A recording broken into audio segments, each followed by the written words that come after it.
లోక్సభ ఎన్నికల్లో రాష్ట్ర ప్రజలు విలక్షణమైన తీర్పు ఇస్తారని చెప్పారు Congress working president Malkajgiri MP అభ్యర్థి రేవంత్ రెడ్డి. ఎన్నికల ప్రచారాన్ని ప్రారంభించడానికి ముందు జూబ్లీహిల్స్ వెంకటేశ్వర ఆలయంలో ఆయన ప్రత్యేక పూజలు చేశారు.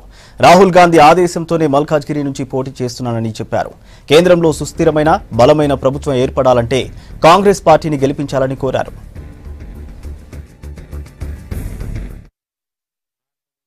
అత్యంత ఎక్కువ జనాభా కలిగి మినీ భారతదేశంగా పిలువబడే మల్కాజ్గిరి నియోజకవర్గం నుంచి కాంగ్రెస్ పార్టీ రాహుల్ గాంధీ గారు పార్లమెంటుకు పోటీ చేయమని ఆదేశించడం జరిగింది.